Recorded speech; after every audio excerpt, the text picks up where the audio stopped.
Welcome to Russian History Retold,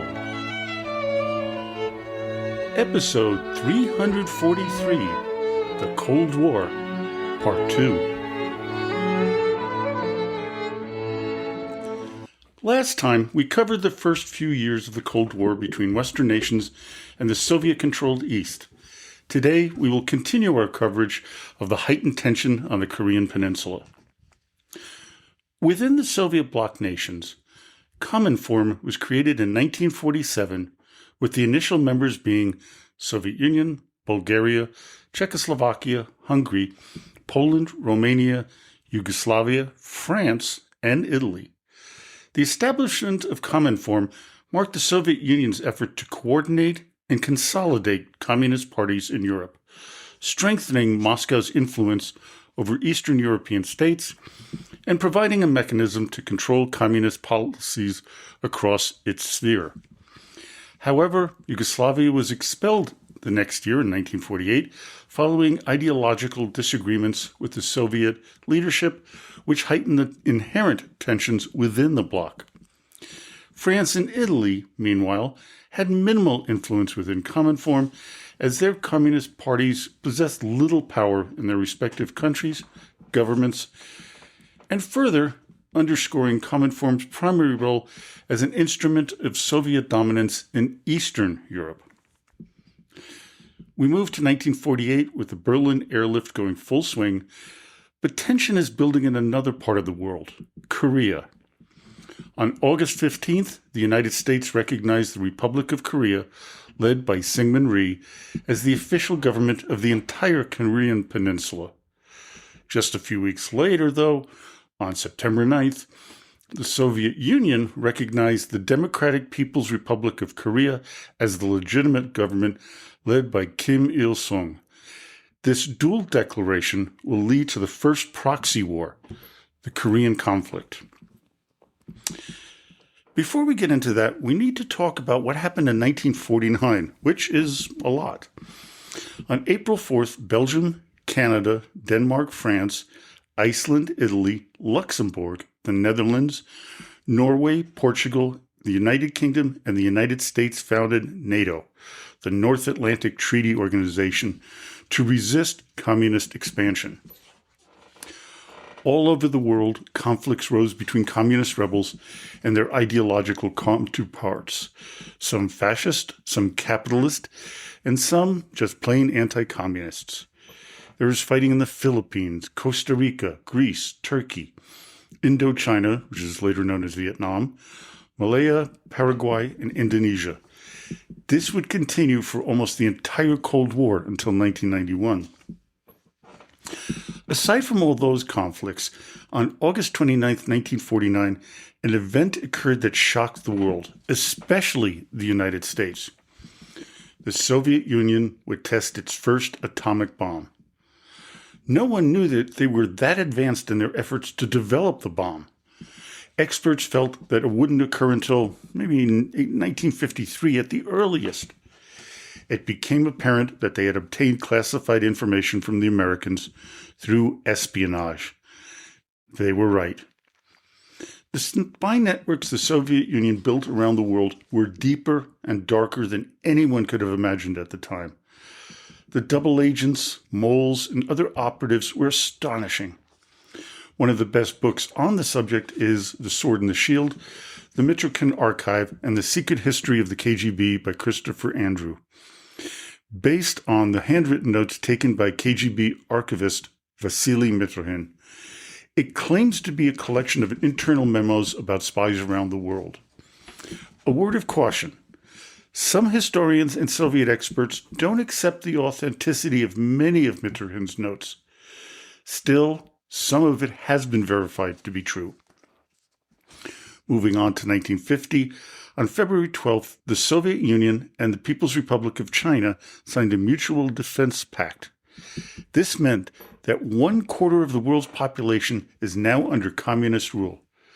This absolutely shook up the West, but it wasn't unexpected. This would precipitate the United States Department Director of Policy Planning, Paul Nitze, issuing the classified report NSC-68, which argued for the adoption of containment as a cornerstone of U.S. foreign policy. This U.S. policy would be cornerstone of their actions for the next 20 years. It would be on June 25, 1950, that the North Korean army would invade its southern neighbor. They were being trained and supplied by the Soviet Union and would overrun Seoul just 3 days later. The United Nations Security Council would vote to come to South Korea's aid.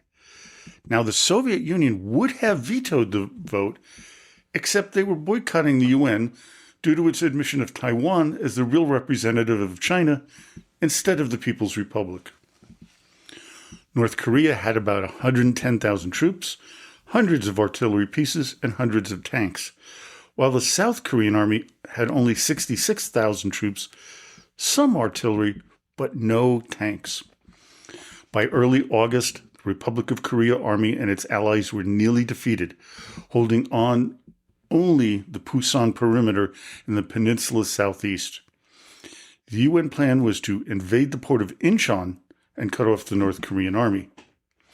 Well, after World War II, Korea was divided into two parts after being conquered by Japan, and both the Soviet Union and the West agreed to split the country along the 38th parallel.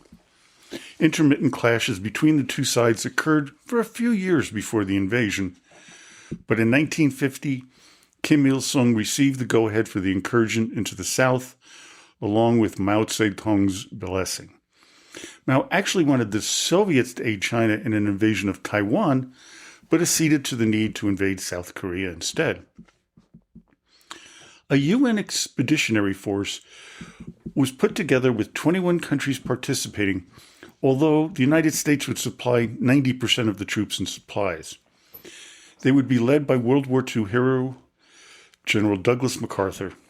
By late September, the North Korean army was in full retreat and was being pushed back over the 38th parallel all the way northward toward the Eula River and the border with China. This caused great concern to Stalin, who urged Mao to send forces to aid the North. On October 19th, 300,000 so-called Chinese People's Volunteers, of course they weren't volunteers, they crossed the Yalu River and began to push back.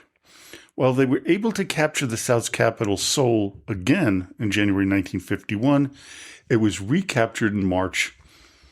The two sides would continue to fight a war of attrition for 2 more years. The casualties in this short 3-year conflict were staggering. 10%, or 3 million, of the Korean population was killed, wounded, or missing, with many of them civilians. 7,000 Americans lost their lives, and another 3,000 UN troops died. The Chinese People's Volunteer Army lost 900,000. According to Carol Fink in her book, Cold War and International History, quote, "The war's political balance sheet was largely negative for all sides. The United States had repelled communist aggression, but had succeeded in neither reunifying Korea nor ending South Korea's vulnerability without a permanent UN occupations force." Fink further goes on to write, quote, "Stalin also had miscalculated. Having failed to anticipate Truman's response and having goaded the Chinese to engage the United States, he now faced a major buildup of U.S. military power, including the quadrupling of Americans' defense budget and doubling of its draft quota, as well as establishing permanent U.S. bases in Japan and South Korea, and strengthening of NATO with the addition of West German forces. An armistice was signed on July 27, 1953, but no permanent peace treaty was agreed upon, and the issue remains unresolved to this day. When the armistice was signed, Stalin was dead, and Truman was replaced by the new president, Dwight David Eisenhower. Mao, who felt that Stalin had treated him like a second-class leader, began to take a more defiant stance toward his fellow communist superpower. One of the outcomes of the Korean War was the Soviet need to rearm its satellites in Eastern Europe. Stalin believed that he needed to keep conventional defenses in his circle strong enough to deter the U.S. from using their nuclear arsenal against the USSR. In Stalin's mind, the Korean conflict was just a distraction that would tie up Western forces while the Eastern Bloc nations could catch up. The problem facing the Soviet Union was the economic situation in Eastern Europe, which was dire. It was so bad that in June 1953, there was rioting in East Germany, causing Soviet tanks to be deployed in East Berlin, Leipzig, Dresden, and Jena. There was also fluidity in the Soviet Union's hierarchy after Stalin's death. First, we had Beria and Malenkov in nominal charge, with the leadership removing Beria quite quickly. Khrushchev and Malenkov would battle it out for the top position. Malenkov was pushing for an increase in consumer goods, while Khrushchev was wisely building a network of support by advocating increased investment in heavy industry and a modernization program for the military. In 1955, Khrushchev would win the battle with Malenkov.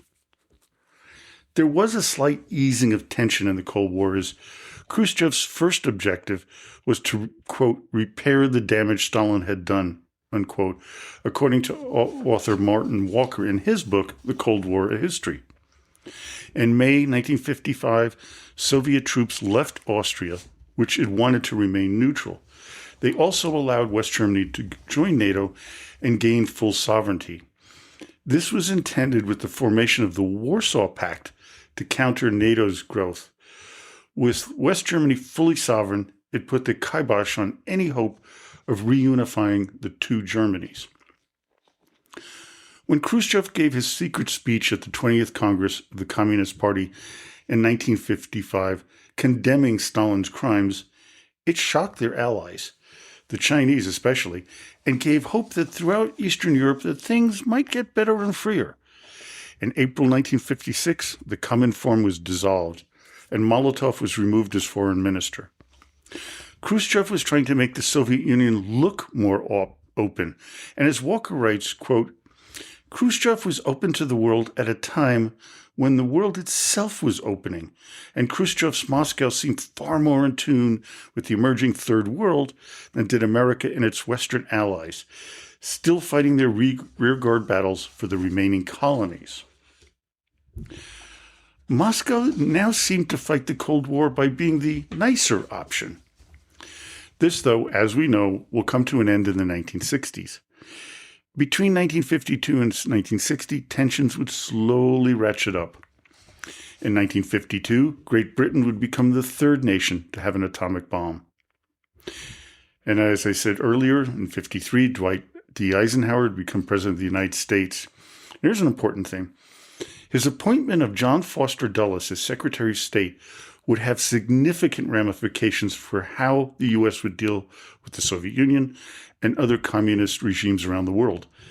On top of that, his brother Allen Dulles would be named Director of the Central Intelligence Agency, or CIA. The Secretary of State would favor a strategy of swift, powerful retaliation against Soviet aggression and would focus on building and strengthening Cold War alliances, most predominantly NATO. Dulles helped create the Southeast Asia Treaty Organization, an anti-communist alliance between the U.S. and several nations in and around Southeast Asia. Going back to the Korean War, the Americans and South Koreans were completely caught off guard with the initial attack and the overwhelming success the North Korean army attained. Had they known that Soviet spies and moles in Great Britain and the U.S. were feeding information to the North and China about the South's weakness. Two men in particular were involved in providing intelligence to the Kremlin, Guy Burgess and Donald Maclean. Guy Burgess was a British diplomat and Soviet double agent who, along with Donald Maclean, fed the Soviet Union lots of top-secret information. They both defected to Moscow in 1951 after being found out via the Venona Project, a decades-long U.S. counterintelligence program that lasted between about 1943 and 1980 that successfully decrypted Soviet intelligence communications. revealing extensive espionage against the U.S., including Soviet spies within the Manhattan Project, the Cambridge Five in the UK, and links to figures like Julius and Ethel Rosenberg, confirming widespread Soviet spying during the Cold War. Burgess and McLean were part of the Cambridge Five, along with Kim Philby, Anthony Blunt, and John Cairncross. Burgess and McLean were said to have provided documents that were, quote, of inestimable value in advising the Chinese and North Koreans on strategy and negotiating positions. Now, there was another agent stationed in South Korea who would also provide critical intelligence to the Soviet Union. His name was George Blake. Blake had provided his handlers with two critical bits of information between 1951 and 1955. The first were the names of almost 400 Western agents within the Soviet bloc of Eastern Europe.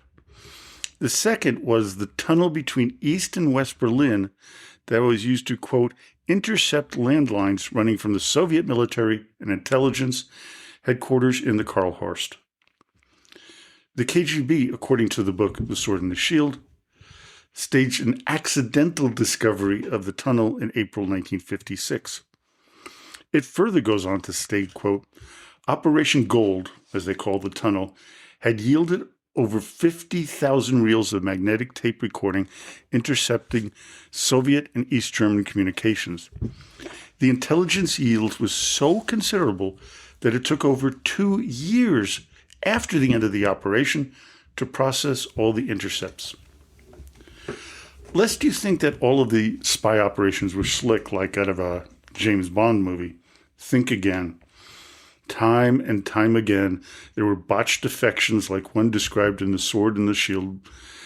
Quote, on the evening of September 5th, 1945, Igor Guzenko, a GRU cipher clerk at the Soviet embassy in Ottawa, secretly stuffed more than 100 classified documents under his shirt and attempted to defect. He tried hard to hold his stomach in as he walked out of the embassy. Otherwise, his wife said later, he would have looked pregnant. It gets even more absurd as he kept trying to reach the Canadian Ministry of Justice for help with defecting, but they refused to believe him.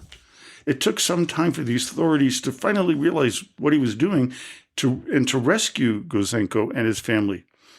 As for the Soviets, NKGB head Lavrenti Beria was so furious with the GRU in Canada, he would write to others in the spy network, quote, the most elementary principles of security were ignored. Complacency and self-satisfaction went unchecked. All this was the result of a decline in political vigilance and the sense of responsibility for the work entrusted by the party and the government. Guzenko's defection has caused great damage to our country and has, in particular, very greatly complicated our work in the American countries. The United States was considered the Soviet Union's number one enemy, obviously, with Great Britain second. The third country was France, and it is here, immediately after World War II, that the most reports from spies to the Kremlin came from. In 1945, Charles de Gaulle invited the French Communist Party to join the government after the liberation of the country.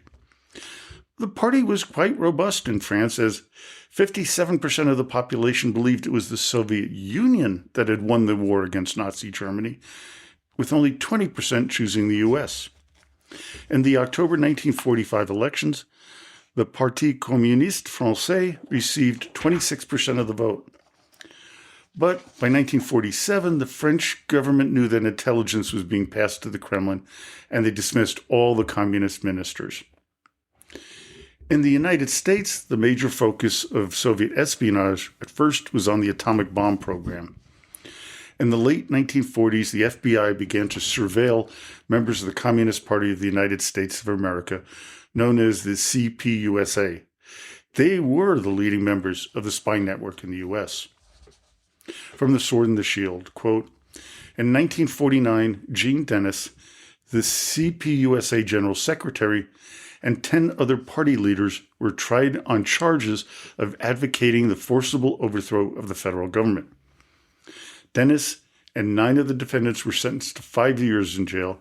The 11th was jailed for 3 years, and all of the defense attorneys were found in contempt of court. Now, 1 year later, Klaus Fuchs confessed to his wartime spying, and Alger Hiss was found guilty of perjury. This would lead to Senator Joseph R. McCarthy of Wisconsin claiming that he knew of 205 State Department officials who were communists. This turned into a total fiasco.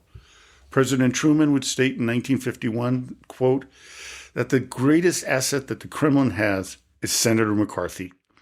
We're going to discover this more deeply in the next episode. One of the things that really fueled the Cold War was the media. According to British writer John David Cote, the Cold War was shaped, quote, by the shared and bitterly contested heritage of the European Enlightenment and, not least, by the astonishing global ascendancy of printing presses, of film, radio, and television, not overlooking the proliferation of theaters and concert halls open to the broad public, and in particular in the USSR. Well, at the time, Joseph Stalin had a firm grip on Soviet society, but with his death and Khrushchev's denunciation, things took a turn. Now, the Cold War, as I mentioned earlier, sought to put the Soviet Union in a better light, but within the country, science and advanced education began to blossom to shed light from within. As Vladimir Zubov writes in his book, A Failed Empire, quote, I argue that the thaw and Khrushchev's de-Stalinization project did not have an immediate visible effect on Soviet foreign policy. It was, however, intimately related to the outcome of the Cold War. It produced far-reaching divisions within the educated strata of Soviet society and marked the end of the total isolation of Soviet society from the West. He further goes on to write, quote, these elites were enlightened party apparatchiks, intellectuals, artists, and writers of Moscow and other major urban centers who called themselves men and women of the 60s, and who were determined to reform and liberalize their country. Their collective efforts would provide the essential background for the dramatic shift in Soviet international behavior under Mikhail Gorbachev from 1985 to 1989. And I believe that this was the beginning of the end for the Soviet Union. Well, I hope you enjoyed today's episode. Join me next time when we continue our series on the Cold War and partly the role sports played. So, until next time, до свидания и спасибо за внимание.